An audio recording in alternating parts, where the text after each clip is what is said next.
Frédéric Ross. Effectivement, je suis directeur d'Orléans Technopole et aussi je suis en charge des pépinières de l'agglomération, des pépinières d'entreprise de l'agglomération orléanaise.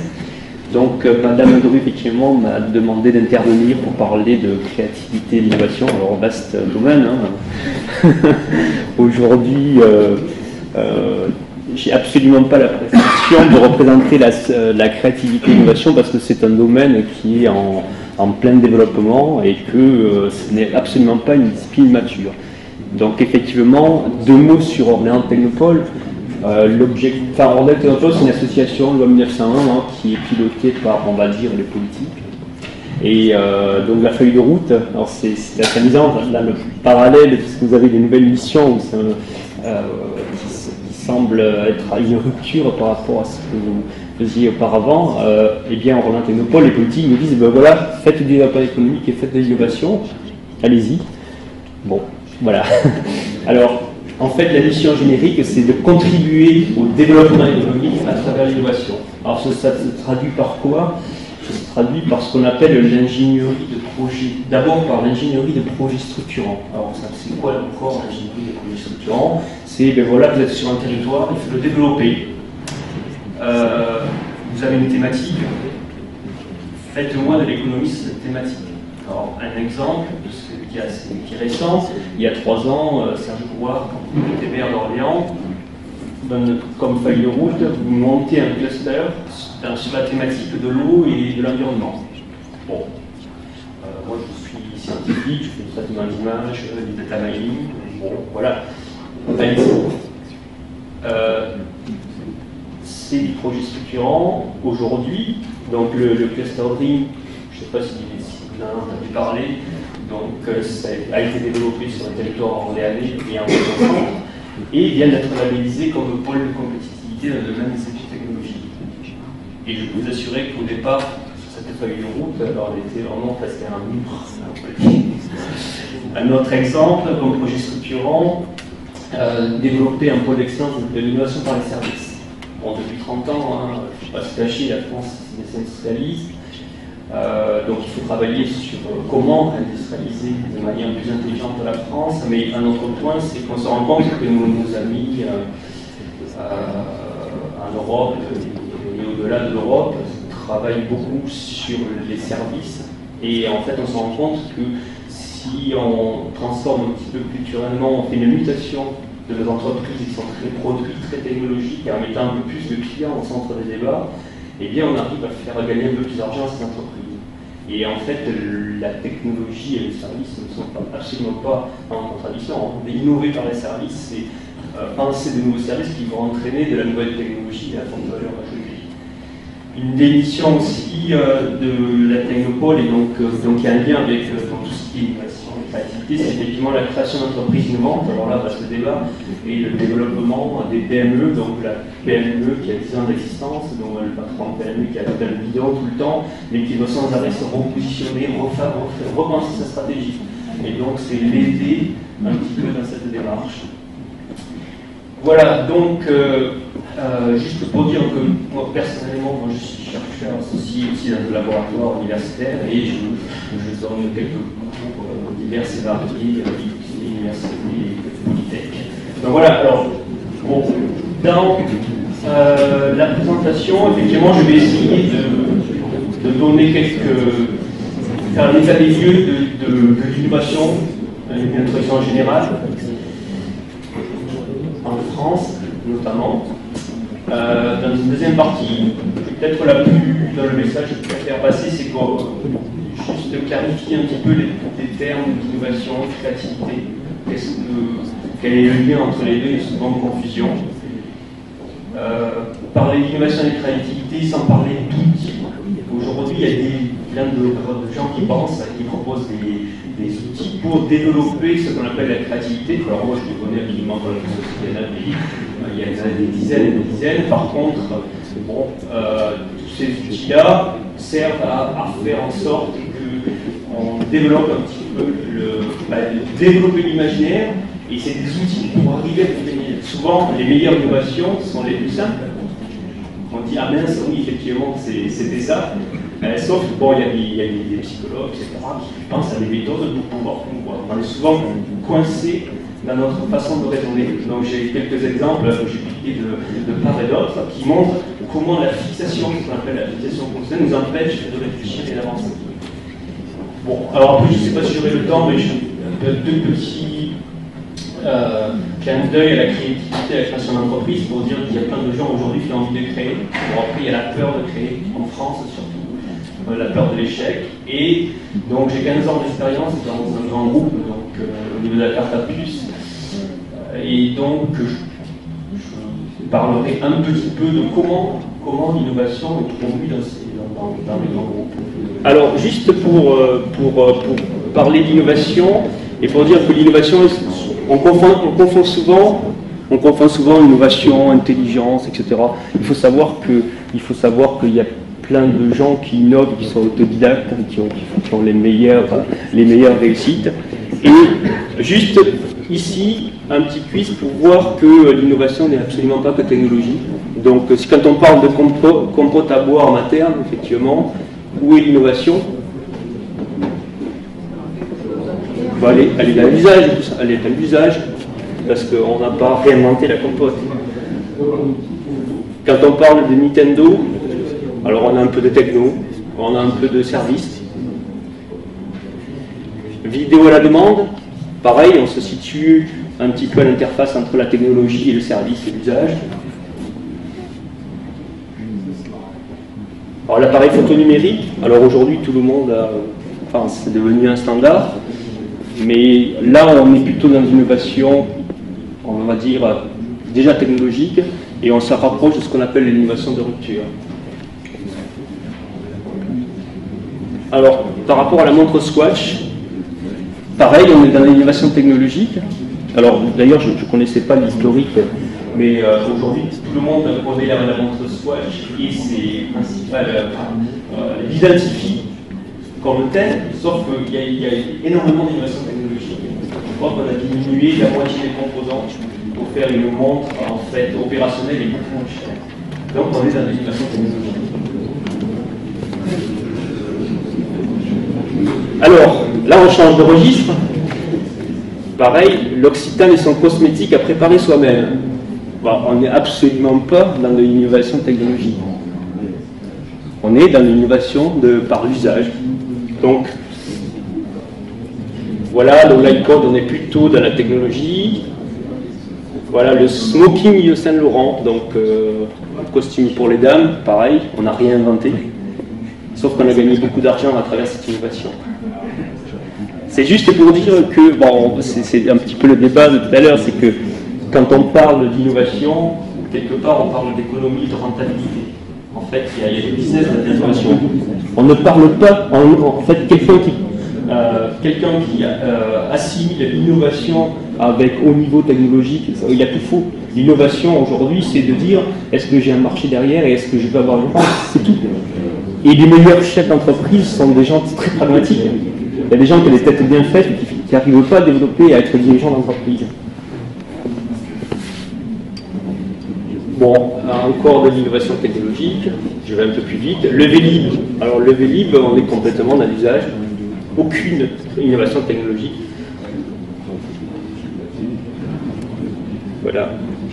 Voilà, c'est un petit clin d'œil pour dire qu'aujourd'hui, on peut faire de l'argent effectivement dans la technologie, mais pas que, et loin de là.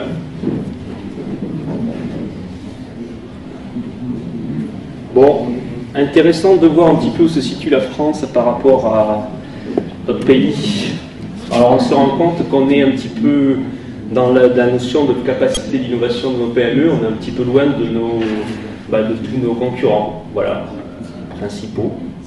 Si on regarde les 50 PME les plus innovantes, eh bien, il n'y en a aucune qui est française. Voilà. Alors, on essaie, bien sûr, on essaye de comprendre. Aujourd'hui, effectivement, il y a un changement culturel. Il y a la notion de risque dans l'innovation. Je pense que la révolution culturelle se fera quand on aura compris qu'on a droit à l'échec.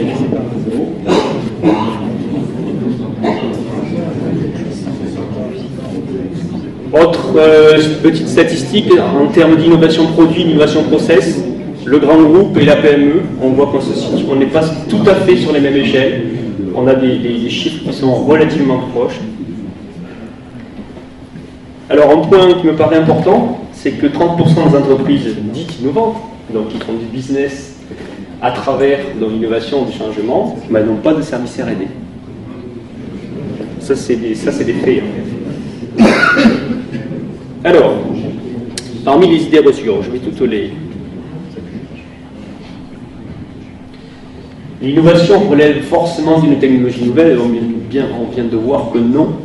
La semaine dernière, j'étais dans un jury de Star West avec les meilleures entreprises innovantes en France. Eh bien, j'ai vu la technologie de l'énergie, etc. Mais j'ai vu beaucoup de TIC, beaucoup de services. Et des gens qui vont faire une fortune grâce à ce type d'innovation. La performance de l'entreprise en matière d'innovation se mesure à son nombre de brevets, encore faux. Le brevet est un outil parmi d'autres de l'innovation. Mais vous pouvez avoir une stratégie de ne pas faire de brevet. L'innovation est le fait de petites entreprises et non de grands groupes. Alors c'est vrai et c'est faux. Effectivement, dans les petites entreprises, donc pour survivre, on doit faire preuve de beaucoup de créativité, on est plus dynamique que dans un grand groupe. Moi je viens d'un grand groupe, j'ai pu voir la lourdeur administrative d'un grand groupe, alors que dans un grand groupe, on donne les moyens d'innovation. On donne les moyens de faire monter l'innovation, ne serait-ce que faire l'attribution des prix au brevet, ne serait-ce que voilà, une bonne idée qui est récompensée. Voilà, tout ça fait que on met du pognon, on met vraiment les moyens, et c'est pour ça que quand même l'innovation est aussi une affaire de grand groupe. L'innovation s'accompagne forcément de hausse de prix, c'est vrai et c'est faux. Dans le domaine de la carte à puce, par exemple, on avait un nouveau process qui était, dont le coût de production était lambda en santé, et on savait très bien qu'en 10 ans, en décembre, on allait être à 10% du coût de production. Voilà. Après, on peut faire de l'innovation en disant je rajoute de la valeur ajoutée à mon produit, donc c'est l'histoire du différenciant, et effectivement, je vais payer pour ça. On manque en France de financement pour la création d'entreprises innovantes. Alors, oui et non. Aujourd'hui, il y a un grand nombre d'outils. Il y a un grand nombre d'outils pour aider les entreprises justement innovantes à se développer. Et notamment sur la technologie. Aujourd'hui, quelqu'un qui a une très bonne idée, alors on parle d'idée, et si on arrive à démontrer que son idée répond à une demande de marché, donc il y a une rente potentielle par rapport à cette idée, faut-il encore le démontrer, eh bien, on a un certain nombre d'outils publics pour accompagner l'innovation. Ce qui n'est pas le cas dans le développement d'entreprise où il n'y a pas d'innovation. Pour être donc en contact avec les OCO, les outils régionaux, etc., je peux vous dire qu'il y a des PME qui ont touché des 200-300 kg euros d'une subvention ou d'avance remboursable, parce qu'on a démontré l'innovation. Donc je dirais que aujourd'hui c'est un petit peu... Alors, l'image un petit peu, l'image de l'innovation en France et aux États-Unis, effectivement, malheureusement, l'image aujourd'hui c'est ça, on associe innovation avec la technologie, de la haute techno. On voit toujours de la recherche publique et privée. C'est absolument pas le cas chez nos collègues aux États-Unis. Et aux États-Unis, effectivement, l'innovation est très liée à la notion de PME. La Silicon Valley, c'est 200 km en longueur en cas de PME innovantes. Et voilà, ça n'a absolument rien à voir. Et donc, quand on parle de bouleversement culturel, c'est peut-être un petit peu là où il faudrait un peu plus aller. D'un côté, on est dans le why we can, et d'autre, oui, on peut. C'est un peu toute la différence avec les États-Unis.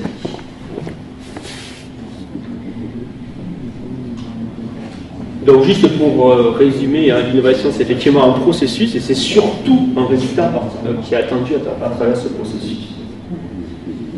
Alors, je fait ce petit exercice avec les élèves de Polytechnique 3e année. C'est juste pour montrer que devant tous les jours nous sommes confrontés à des problèmes à résoudre et tous les jours nous devons faire preuve de créativité. Sauf qu'on est tellement construit dans des modèles formatés qu'on n'arrive plus à réfléchir. Et donc devant un problème, moi j'ai un enfant qui est en 5e, qui a le background pour résoudre ce type de problème, sur une population d'élèves ingénieurs, j'ai que 10% d'élèves qui trouvent la réponse dans les 2-3 minutes, alors que la réponse est triviale. Il suffit de formaliser le problème, d'écrire, de réécrire l'énoncé et l'objectif du problème pour en arriver à la solution. Alors je ne sais pas si c'est la scène que vous avez déjà trouvé.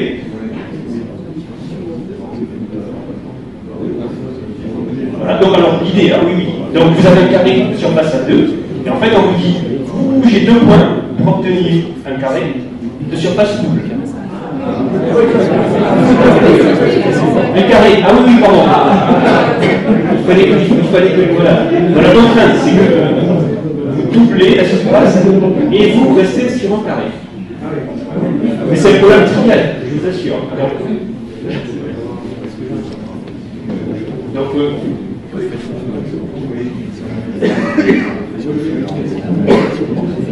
alors, pour le résoudre, je vais simplement reformaliser l'énoncé du problème. On me demande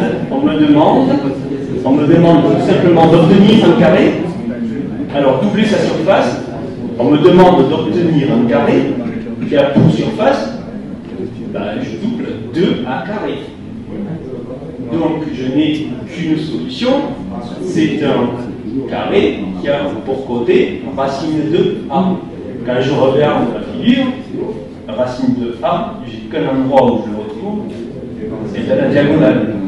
Donc, là, en écrivant l'énoncé, donc je passe du monde du problème à la solution, rien qu'en formalisant correctement. Donc, ça veut dire qu'en gros, les 2 points que je vais garder, ça va être les 2 points de diagonale, et je vais prendre 2 autres points que je vais placer pour avoir mon carré de racine. Voilà. Et donc, tous les jours, on a des problèmes comme ça à résoudre. Et on n'arrive pas forcément à le résoudre parce qu'on est embarqué dans une fixation fonctionnelle. Et donc, quand on parle de créativité, tous les gens qui inventent des outils de créativité, ce qu'ils essayent de faire, c'est de nous faire sortir de cette contrainte. Alors, un autre problème de vrai, Alors, je vais essayer de lire les pensées aussi.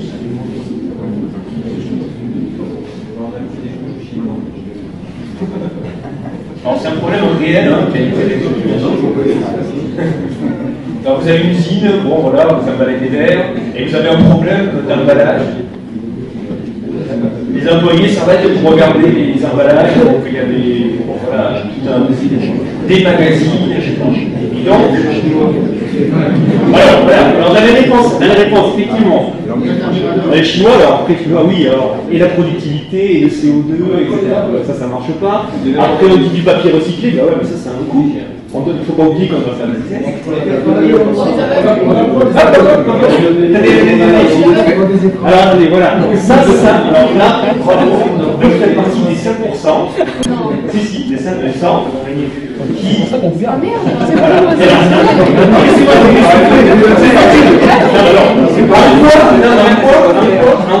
en quoi cette solution est vue comme idéale.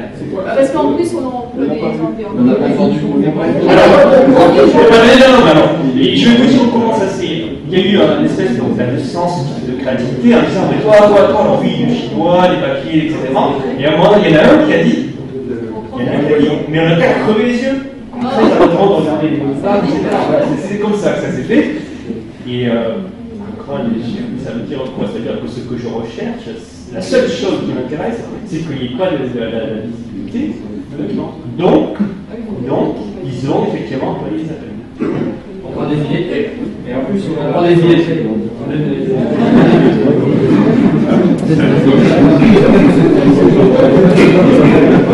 Bon, alors,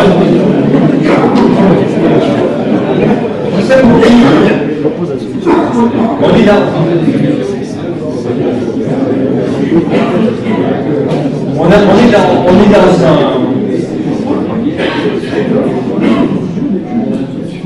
on est dans un domaine qui est où en fait on sent que pour trouver une solution idéale, en fait on n'est pas que dans le cartésien, il y a de l'émotionnel, il y a plein d'autres choses qu'on ne maîtrise pas.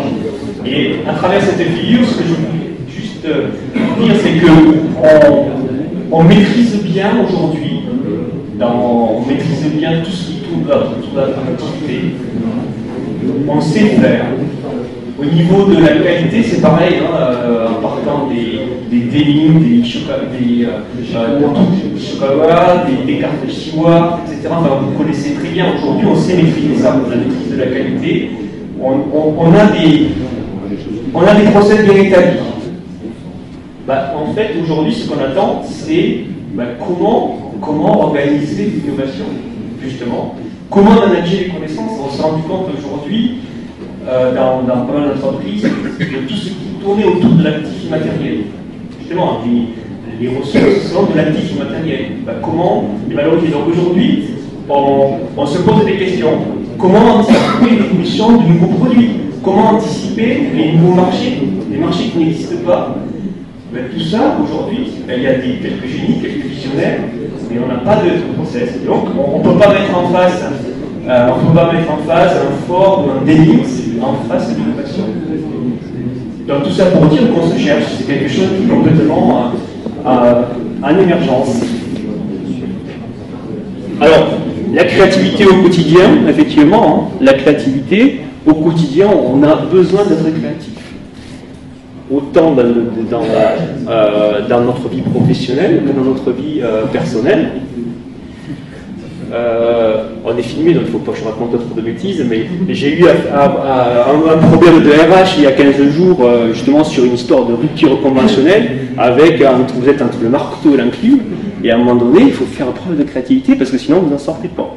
Voilà. Donc aujourd'hui, il y a plein de définitions sur les notions de créativité et innovation. Alors par contre, ce qui revient et ce dont on est sûr, c'est que quand on parle de créativité, effectivement, c'est la créativité et la capacité à générer quelque chose de nouveau, des nouvelles idées, quelque chose qui ne vient pas tout de suite à l'esprit. Donc c'est voilà, donc là c'est aussi la position de travail. Et j'insisterai pour dire que c'est aussi de nouvelles associations. Si on fait des statistiques sur tous les produits des 20 ou 30 dernières années, on va voir, je crois que l'année tout à l'heure, tout ce qui est l'innovation de rupture, ça représente un epsilon. Aujourd'hui, les meilleures innovations, celles qui fait de l'argent et de la rentabilité, c'est des associations de choses connues. Et donc, être créatif, c'est aussi être capable d'aller faire les bonnes associations. Mais pour faire les bonnes associations, il faut avoir une très bonne connaissance de l'environnement. Et ça, c'est absolument vrai quand on est en processus de création d'entreprise ou de développement d'entreprise.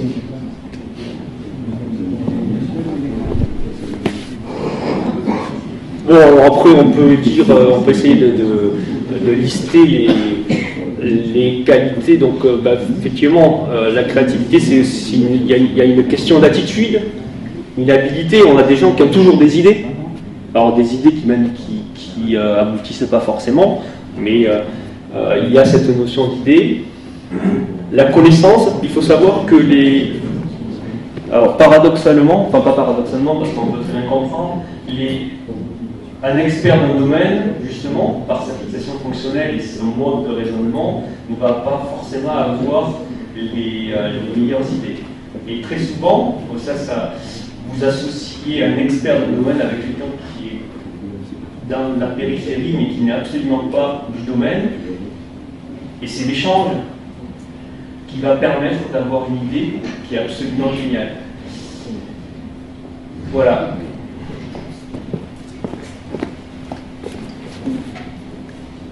Alors, on dégage quand même plus ou moins trois niveaux, puisqu'en fait, la créativité, on dit que Une innovation va sortir quand on va en fait faire converger la partie imaginaire avec la réalité.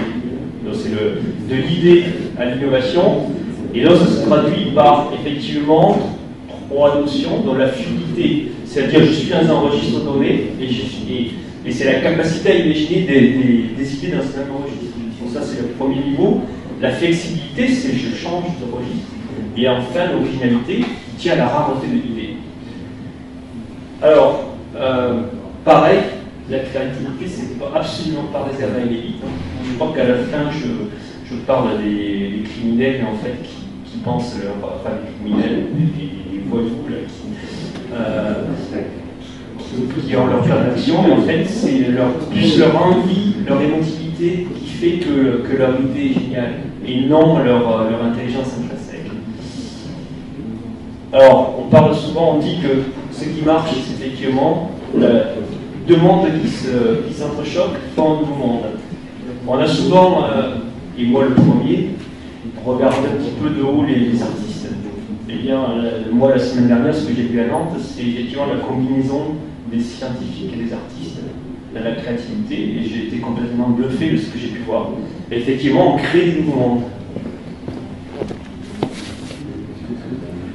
Alors, effectivement, l'innovation, quand on parle d'innovation quelque part, et quand on parle de business, la seule chose qui est intéressante, vraiment la seule chose qui est intéressante, c'est qu'est-ce que je vais amener, quel est le différenciant, à qui va profiter ce différenciant, et donc si je suis différenciant, ça veut dire que je vais pouvoir prendre des parts de marché de l'existant. Et c'est la seule chose qui est intéressante. Alors après, on peut effectivement, alors c'est la notion de changement, tout simplement. On peut innover dans un produit, dans un service, dans un procédé de production, ou bien dans l'organisation de l'entreprise. J'aime bien, dans l'entreprise, prendre l'exemple du management par projet. Donc il y a 30 ans, 40 ans, nos parents, nos grands-parents, il y avait des structures très pyramidales avec des chefs, des sous-chefs, etc. Et à un moment donné, il y a des gens qui ont dit on va faire du management par projet. Et ce type de management-là renverse un petit peu le pouvoir dans les territoires.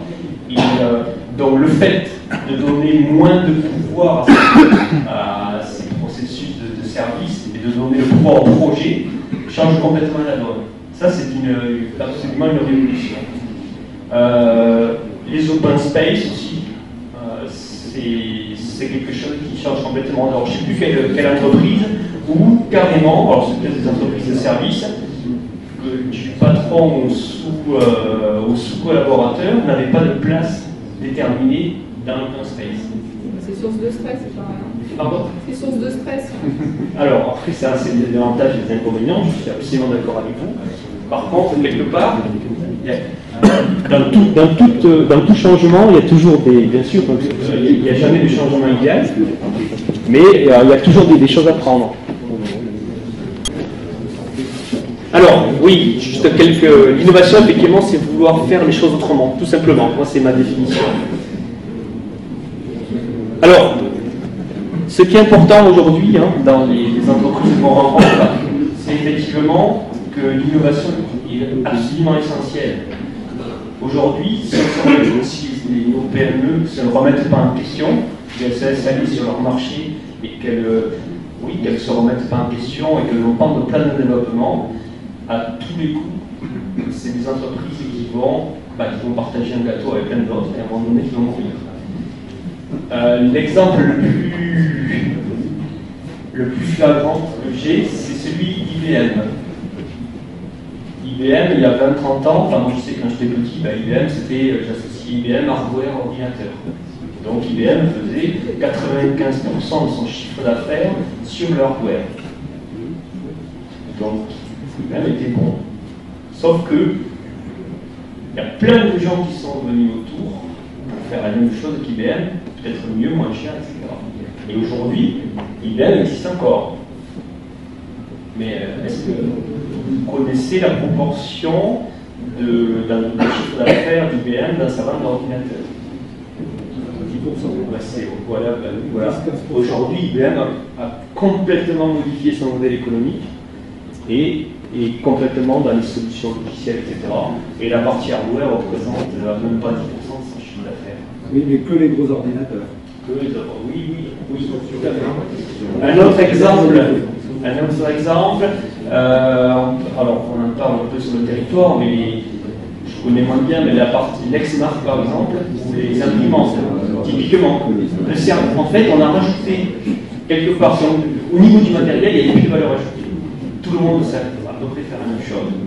Et la révolution, ça a été de mettre le client au centre du débat et de dire quel service je vais rajouter pour pouvoir être compétitif. Encore une fois, c'était une remise en question sur le modèle économique. Et pour se remettre en question, il faut connaître son marché, connaître son écosystème, ses entrants, qui sont mes clients, quels sont les marchés émergents, où est la technologie. Et en fait, c'est cette connaissance qui permet de faire une bonne remise en question et de penser à un nouveau plan de stratégie. Alors, l'innovation, effectivement, comment elle s'articule? Effectivement, il y a toujours cette partie de rêve, d'imaginaire. Sans cette partie-là, en fait, on ne crée plus. On ne crée plus parce qu'on est bloqué, encore une fois, dans ce qu'on sait faire. Donc, des gens qui ont pensé, donc vous voyez des choses et vous dites pourquoi. Je rêve des choses qui n'ont jamais existé, je dis pourquoi pas. Il y a tout là-dedans. C'est-à-dire qu'en gros, si à un moment donné on ne se lance pas, si on ne risque rien, on n'aura jamais rien. Donc ça veut dire qu'à un moment donné, il faut que le rêve, il faut qu'il y ait du rêve. Si je rêve tout seul, c'est uniquement un rêve. Si nous rêvons ensemble, c'est le début de la réalité. Alors ça, c'est extrêmement important dans le monde de l'innovation. Les statistiques montrent que le processus d'innovation, en fait, donc le processus d'innovation, c'est de l'idée au business. Eh bien, c'est un processus itératif qui est long. Et aujourd'hui, on parle beaucoup d'intelligence collective. Et sans écho, on ne fait pas une très bonne innovation. Parce que l'innovation, elle se construit justement. Il ne faut pas avoir peur de se mettre tout nu devant son idée. Ouais. Et elle se construit justement à travers l'adversité. Pour exemple, donc, dans le groupe Gemalto, vous avez une idée qui vous semblait géniale, de techno, de science, etc.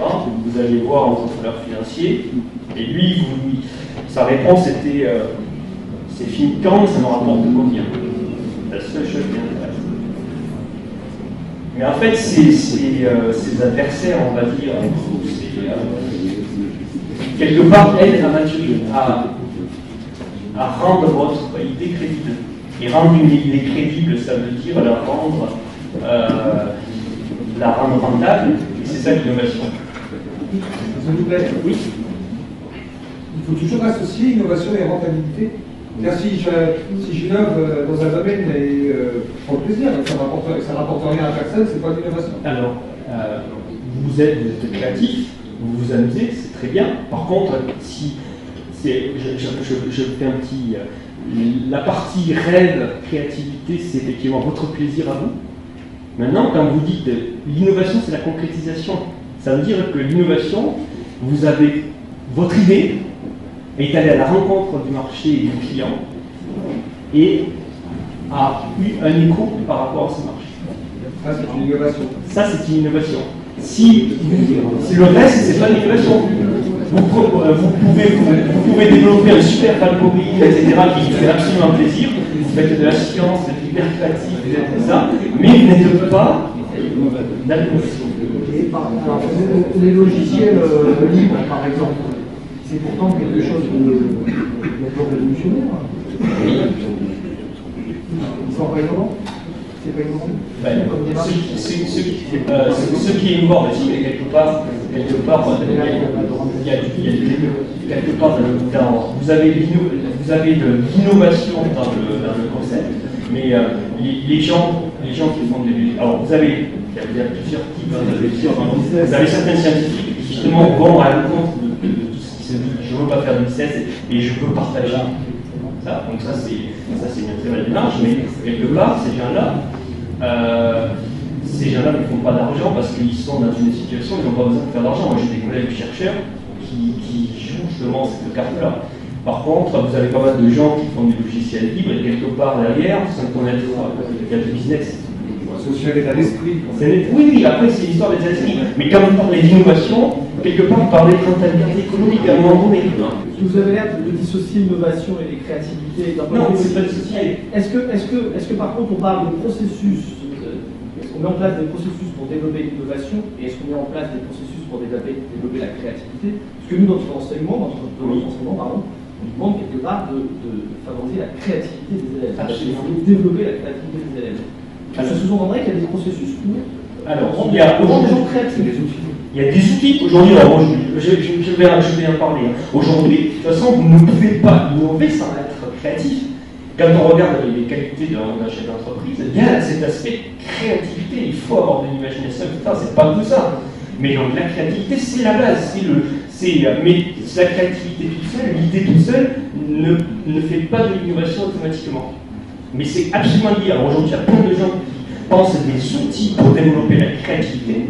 Et à partir de là, de notre travail quotidien, c'est de prendre l'idée, justement, l'idée créative, et de construire le parcours d'incubation qui va faire que je vais partir de cette idée et essayer de la transformer en, malheureusement, vous n'avez pas le mot, en innovation qui, elle, va faire... Là, ça devient contradictoire, parce que s'il y a des processus pour développer la créativité, comme il existe par exemple au cinéma aujourd'hui, où on a des processus d'écriture de scénarios, et où on arrive sur des films qui sont en fait absolument plus innovants, puisqu'ils sont tous construits sur le même modèle. Est-ce qu'on ne va pas avoir ce problème-là aussi dans les domaines de la technologie? Si on a des processus pour développer la créativité, le produit devient. Attention, processus pour développer la créativité, c'est ce qu'on a dit, c'est que la créativité, quand vous parlez de créativité, vous développez quelque chose qui est nouveau, qui sort du changement. Donc là, vous êtes bien, vous créez quelque chose qui n'existe pas. Maintenant, après, donc ça c'est les outils qui existent, c'est juste pour développer l'imaginaire, parce que justement on a notre fameuse fixation fonctionnelle. Donc ça, il y a un certain nombre d'outils qui sortent aujourd'hui, qui valent ce qu'ils valent. Il y en a des dizaines, qui disent je développe cet imaginaire, je développe les idées. Et après, on va dire, l'autre face, c'est de dire maintenant, est-ce que cette idée-là, à quoi elle va me servir? Est-ce qu'elle va servir? Est-ce qu'elle répond à un besoin d'aujourd'hui ou un besoin dans le futur? Et là, c'est encore autre chose. Et ça veut dire, à partir de l'idée, je vais confronter l'idée à la réalité. Ou je vais être visionnaire, je vais dire, je m'adresse, ma créativité, elle va adresser un marché qui n'existe pas, mais que moi-même je vais faire émerger. Et elle est meilleure créativité, on va dire, une meilleure innovation, quelque part, c'est celle-là. Sauf que dans la réalité, pour vivre aujourd'hui, la plupart des innovations ne sont pas des innovations politiques. En innovation, il y a cette notion de risque. Donc hier, j'étais dans une table ronde avec des étudiants de l'université sur un concours qui s'appelle Créacampus, c'est un concours de création d'entreprise. Et à ma droite, il y avait un jeune homme qui avait de 24-25 ans, qui avait fait ce concours-là et qui avait développé son entreprise, qui marchait extrêmement bien. Et à ma gauche, il y avait plutôt un cadre confirmé, qui parlait avec beaucoup d'assurance, etc. Et à un moment donné, les deux avaient réussi. Et moi, la question qu'on m'a posée, y a-t-il un âge pour créer une entreprise et réussir? Alors, la réponse un petit peu de Normand, en effet, je dis non, il n'y a pas d'âge. Sauf que, en fait, il y a toujours le risque de l'innovation, parce qu'on s'adresse à quelque chose qu'on ne maîtrise absolument pas. La perception du risque quand on a 20-25 ans n'est absolument pas la même quand on a 50 ans. Donc ça veut dire que le jeune d'une vingtaine d'années, lui, il ne va pas avoir conscience du risque qu'il peut prendre. Et de toute façon, ce risque-là, il peut limiter parce qu'il n'y a pas forcément de familial, etc. Le cadre ou le quinca, lui, il va tout mesurer. Et quelque part, dans son innovation, comme sa perception du risque est beaucoup plus mesurée et plus réelle, eh bien, il va construire quelque chose qui marche, mais pas forcément une super innovation.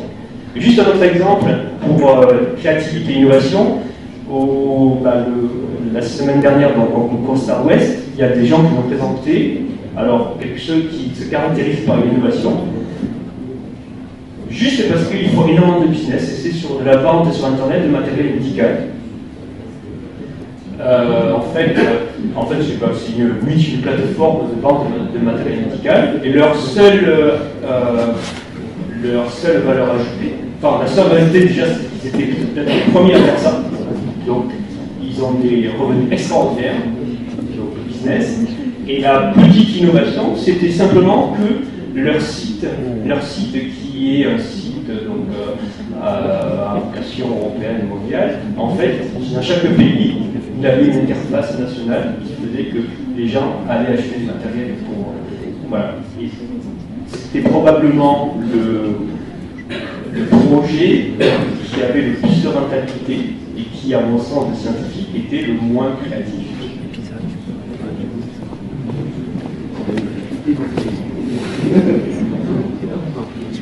Alors, quelques points qui me paraissent importants aussi, c'est que ce ne sont que des faits, hein, donc c'est absolument pas subjectif. Hein. Il faut voler avec les idées des autres. Il y a les innovateurs et les récupérateurs. Et la meilleure innovation est celle qui nous échappe. Bon, c'est absolument vrai.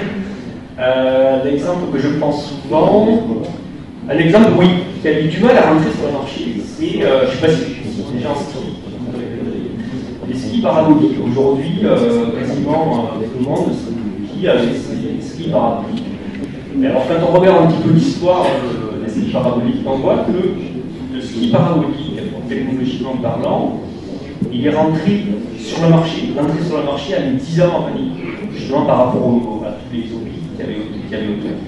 Et au moment où, je ne sais plus qui l'a mis sur le marché, un des champions a commencé à mettre à faire du ski parabolique, ben, tous les concurrents se sont bien à ski parabolique, et bien sûr on a progressé ce matin. Le domaine de la carte à puce, c'est la même chose. Toutes les meilleures innovations, évidemment, on les perd à un moment donné. Alors heureusement qu'il y a des outils comme le brevet, etc., pour retirer les dividendes de certaines innovations, mais c'est la vérité. Et les innovations, effectivement, il y a des gens qui font aussi leur métier qu'en récupérant les idées des autres. Vous avez aujourd'hui des bases de brevets assez sensationnelles, vous avez des tas d'inventions, dans des inventions qui ont plus de 20 ans, avec plein de gens qui ont résolu plein de problèmes au moment donné. Et vous avez aussi des gens qui font leur métier d'aller étudier les bases de brevets en cours et en étudiant l'environnement des entreprises qui utilisent de plus ou moins l'un des brevets, font du business là-dessus. C'est très simple. Hein, vous repérez dans un salon ou autre, puisque c'est une entreprise qui fait la promotion d'un nouveau produit, forcément vous avez une intersection avec un produit qui a été récemment breveté. Et donc, vous allez faire du chantage à l'entreprise pour qu'elle vous paye votre part. Et si l'entreprise ne joue pas le jeu, vous l'avez noté. Des gens qui basent le métier de certaines personnes. Et comment ces gens-là font leur réputation, c'est toujours ça. C'est quelque chose qui m'a.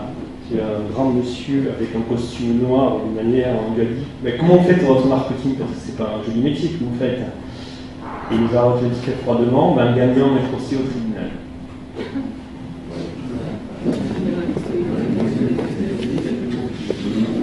Alors, sur les notions d'invention, effectivement, quand on parle de créativité, on reste quand même dans la notion d'idée. L'invention, on va dire, l'invention, c'est un peu, surtout dans le domaine de la technologie, l'invention, on est au niveau N+1. Donc en fait, pour dire que la créativité, c'est plutôt dans le concept. L'invention crée quelque chose, et l'innovation, pour répondre à une des questions, c'est plutôt le passage à l'acte. C'est-à-dire, c'est la concrétisation de l'invention. Vous avez des tas de brevets qui ne sont jamais concrétisés en innovation. Donc juste un petit... le brevet, en fait, qui n'est pas extrêmement développé en France par rapport aux Japonais, aux Américains, etc. C'est quand même un formidable outil pour protéger justement les petites PME qui ont peu de moyens. Alors on va dire qu'aujourd'hui le brevet a un coût, etc. Enfin, ça c'est aussi des débats. Mais sans le brevet, justement, le déséquilibre de moyens entre le PME et un grand groupe ferait que toutes ces PME ne pourraient pas survivre.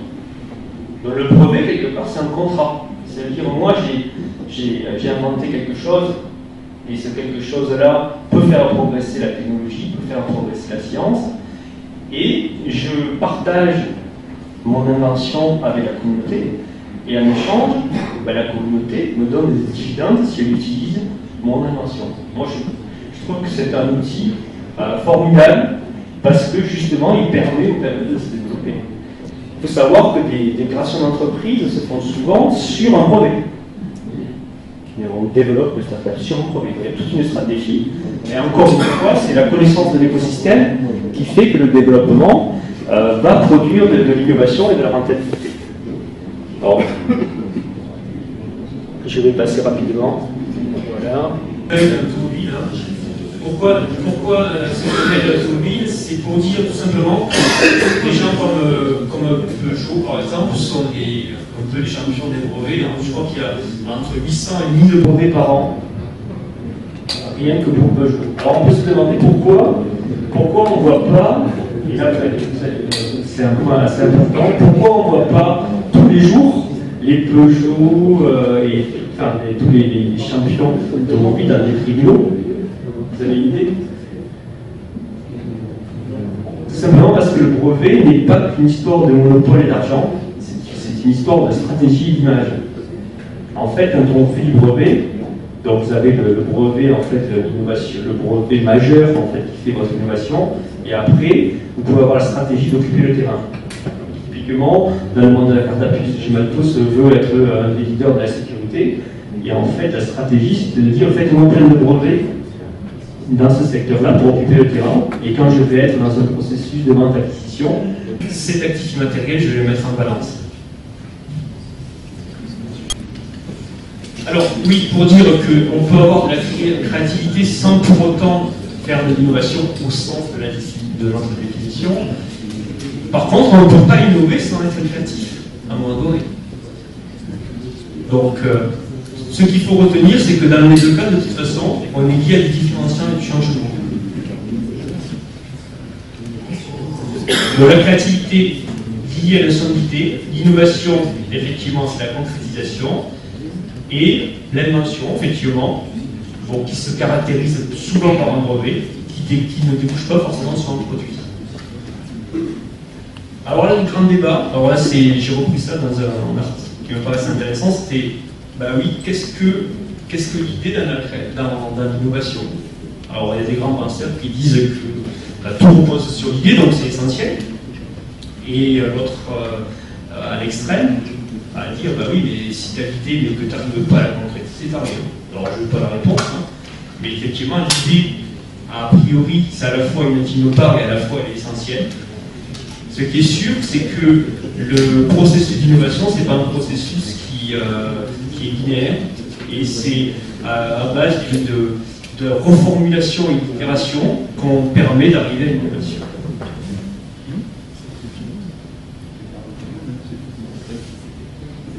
Alors des statistiques me paraissent intéressantes là, justement sur aujourd'hui comment se situent les degrés d'inventivité.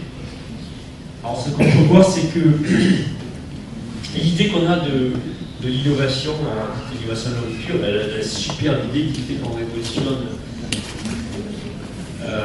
l'écosystème d'un marché, typiquement, ça représente 1%. Si on stratifie un petit peu dans tout ce qui peut apparaître comme vraiment nouveau, si on met le majeur, le nouveau concept et la rupture, vous voyez qu'on est à 23%.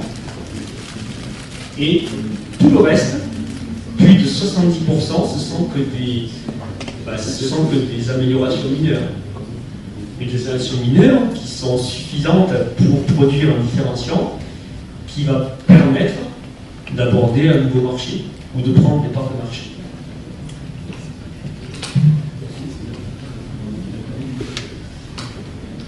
Alors, les outils de la créativité. Alors, l'idée, c'est absolument pas de vous expliquer tous les outils de la créativité. D'ailleurs, je ne les connais pas forcément, parce qu'il y en a un grand nombre. Pour vous dire que c'est une discipline qui n'est pas mature, il y a plein d'essais, plein de gens intelligents qui pensent des méthodes et qui écrivent tout ça. Le retour que j'ai de l'innovation et de la démarche de créativité, l'expérience, c'était la suivante, on parle beaucoup de transfert de technologie. Donc le discours récurrent entre le monde de l'université, le monde des entreprises qui ne savent pas se parler, etc. Et ce qu'on a pu voir effectivement, c'est que quand vous mettez autour de la table, donc vous mettez autour de la table des chercheurs, donc des spécialistes de leur domaine, vous mettez des industriels qui sont aussi spécialistes de leur domaine, mais pas du tout avec la même approche ni les mêmes échelles de temps. Et nous qui sommes au milieu, on va dire, en fait, on ne connaît absolument rien de l'autre, peu, et on peut penser que rien ne sort de ce genre de discussion. En fait, ce qu'on voit, c'est que il y a, derrière ce processus, il y a toute une intelligence collective qui fait qu'au bout d'un moment, donc c'est le fameux processus itératif, on arrive à trouver un langage commun. Alors, les psychologues parlent de projection de l'espace de l'un dans l'espace de l'autre, etc. Et que de là sortent de véritables idées et des véritables transferts de technologie. Donc ça peut être effectivement une idée d'un laboratoire qui va pouvoir être en fait utilisée par une entreprise ou une entreprise qui a besoin de développer et qui va aller rechercher dans un laboratoire. Et très souvent, on part d'une base, en se disant voilà, on veut arriver à tel objectif, et en fait, à travers ce processus de créativité et d'échange, on arrive à des choses qui sont très souvent différentes. Et alors, je ne vais pas dire que c'est un peu la magie de l'intelligence collective, mais il y a des choses qui sortent réellement.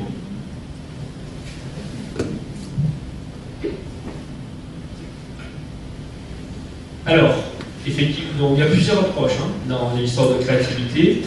Je dirais qu'il y a des approches plus cartésiennes, avec de dire la créativité et l'innovation, ça se construit à partir de processus bien établis. Voilà. Et après, il y a la créativité, effectivement, sur toute une base de méthodes autour du brainstorming et de l'imaginaire. Voilà. Donc, aujourd'hui, sans avancer trop, 99%, on va dire, en tout cas dans les grands groupes, sont basés sur ce processus. Voilà. Donc vous partez, voilà, un peu dessin. En fait, vous faites réfléchir plein de gens pendant une journée. Vous essayez de mélanger les gens, bien sûr, puisque dans les entreprises, vous avez les fameuses guerres entre les scientifiques, les développeurs, les gens de marketing, les uns critiquent que les autres, etc. Mais quand vous arrivez à les mettre ensemble à travers un même objectif, vous arrivez à dégager un certain nombre d'idées. Et donc de ces idées-là, par itération, vous arrivez à sélectionner un ensemble de solutions qui vont être poursuivies pour arriver à faire du vrai développement. Donc ça, c'est souvent comme ça que ça se passe aujourd'hui.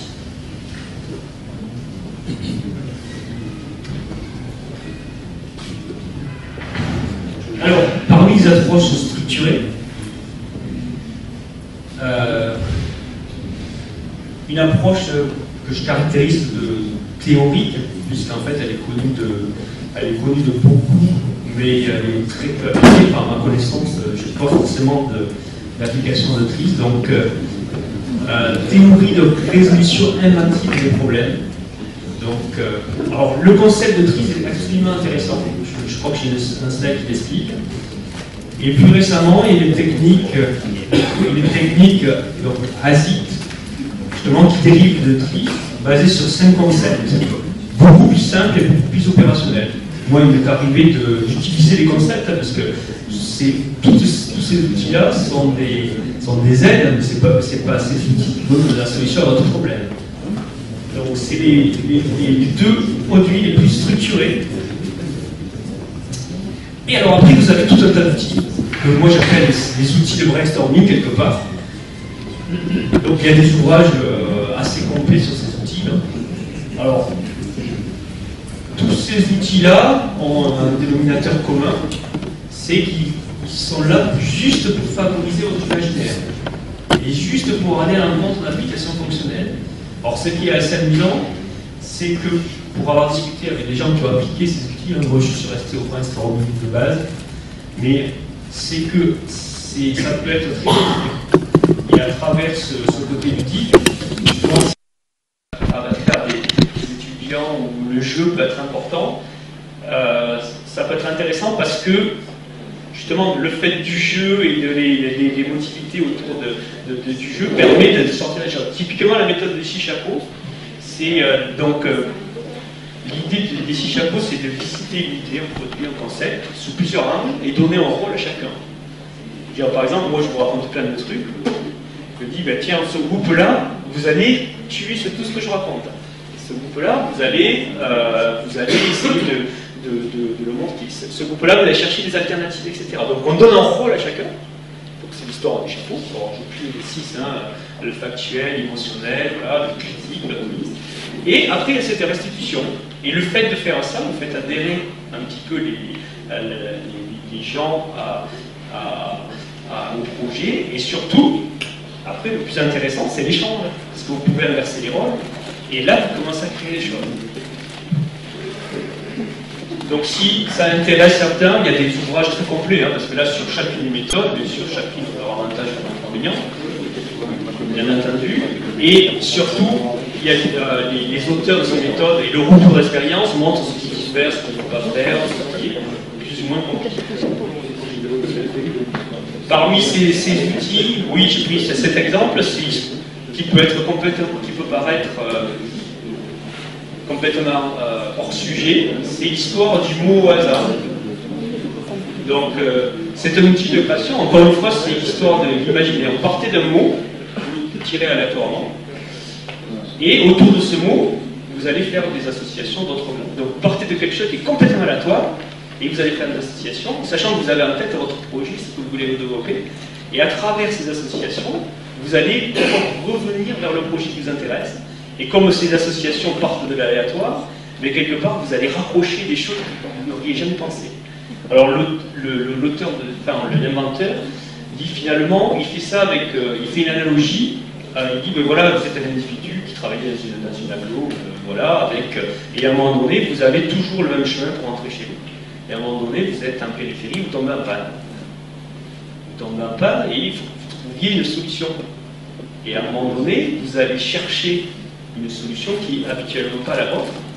Et le fait pour revenir chez vous, donc pour atteindre le même objectif. Et donc, son analogie, c'est de dire, ben effectivement, le mot aléatoire, vous avez en périphérie de quelque chose, et c'est en cherchant à revenir sur le départ, vous allez générer de nouvelles idées. Bon, c'est un exemple parmi d'autres. Alors, une fois que vous avez... Alors, il y a plein d'outils qui permettent de développer cette fameux imaginaire, critiquable ou pas. Et après, vous avez des outils aussi qui vous permettent... Alors là, on commence à sortir de la créativité. Parce que jusque-là, on est dans l'imaginaire, on est dans le concept, etc. Et là, on commence à aller dans la réalité. Alors, des outils, encore une fois. La matrice attente-solution, c'est-à-dire que fait mon outil, que fait mon produit, etc. Quelles sont les attentes du marché? Je croise tout ça. Je dis, est-ce qu'il y a une certaine viabilité? La matrice Domera, bon voilà, c'est en fait, qu'est-ce que je regarde? Je regarde des critères beaucoup plus qui sortent complètement de la partie créativité, des outils financiers, marketing, technique.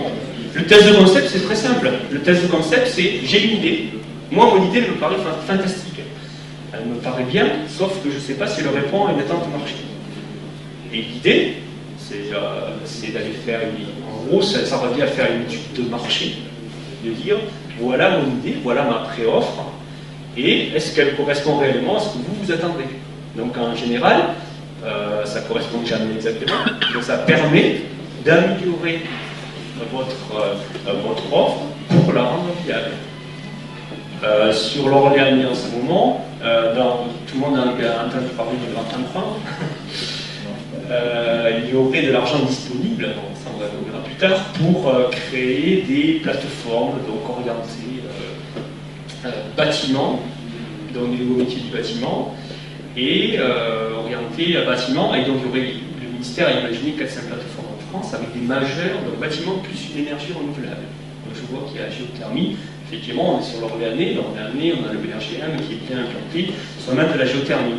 Donc en fait, sur l'Orléanais, on essaie d'imaginer des plateformes de démonstration technologique, de formation, d'attractivité du territoire, une plateforme qui servirait aux industriels du bâtiment, aux acteurs de la géothermie, pour venir tester de nouveaux outils, etc. Donc on imagine une enceinte qui soit capable de simuler des climats pour tester de nouveaux composants, pour tester des nouveaux matériaux, etc.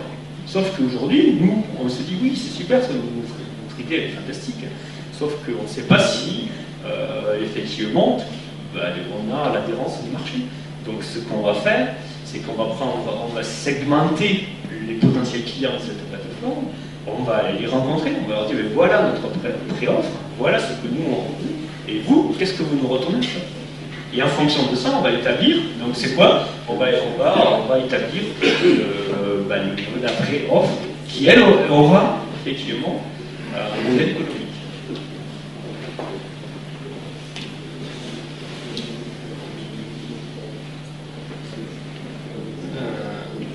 Donc juste pour dire que le concept de tri est très intéressant, l'applicabilité de la méthode, elle est compliquée. Mais le concept est très important. C'est déjà être capable de formaliser le problème à traiter. L'histoire de mes 4 points, là, justement, c'est juste l'histoire de formalisation. L'idée de tri, c'est structurer la recherche de solutions. Et surtout, le fondamental, c'est de dire le problème qu'on a à traiter aujourd'hui, eh bien, il y a des tas de problèmes périphériques dans d'autres domaines qui ont été traités à partir d'un verrou à lever, et le verrou qui a été levé. Et donc, essayons intelligemment de tirer profit des pistes et solutions existantes, ici notre domaine de secteur d'activité, pour créer notre propre solution. Et on voit qu'il y a certaines innovations qui sont juste des transferts d'un milieu à l'autre. Moi, personnellement, j'ai fait plutôt des mathématiques appliquées dans le domaine de la robotique. Et à un moment donné, j'ai tapé à la porte d'un laboratoire de chimie. Je ne sais rien de chimie, absolument rien. Et quelque part, je me suis rendu compte que tout ce qui était fait dans le domaine des mathématiques appliquées et du monde de la robotique n'était absolument pas connu du monde de la chimie. Et j'ai fait des dizaines de publications juste en faisant des transferts. Voilà. Et ça, c'était vrai dans le domaine de la recherche, et c'est absolument vrai dans le domaine de l'innovation.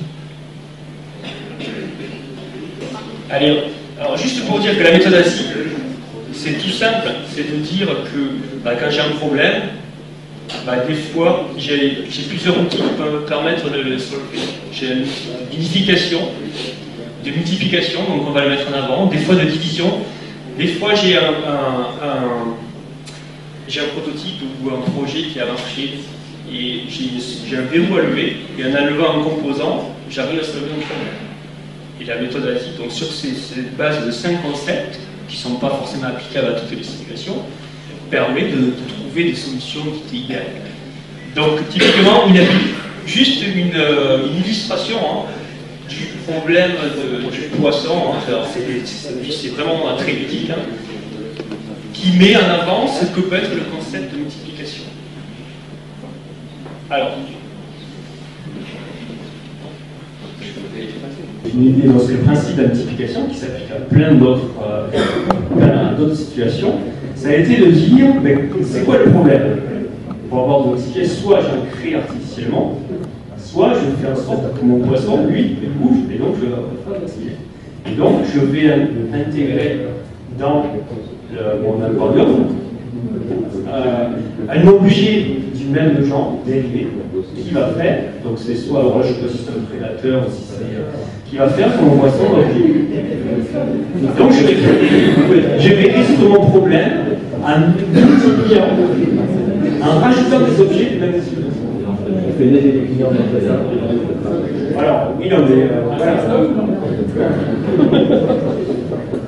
Non, mais tout ça pour dire que vous avez des tas là, vous avez des tas de réponses technologiques et vous avez une solution à faible coût qui, quand on la voit comme ça, ben oui, effectivement, c'est mieux en répliquant ces plutôt, mais qui vous solve votre problème assez bien. Moi, ce que je retiens avec la sensibilisation que je fais aux étudiants de Polytech et autres, c'est le jeu. Le jeu permet de faire adhérer. Et bon, j'ai des populations d'étudiants, quand je leur dis je vais vous faire un cours de créativité, alors que je les ai eus à maths l'année avant, ils me regardent en me disant celui-là, qu'est-ce qu'il va me raconter pour un truc, ça va me... Et en fait, en mettant du jeu, ça marche. Et le retour des étudiants, c'est qu'ils en veulent d'autres, ils en veulent encore. Alors, c'est absolument pas, je ne suis pas là pour vous donner des conseils, mais en tout cas, ça, c'est sûr que ça marche. Voilà. En tout cas, merci pour votre attention.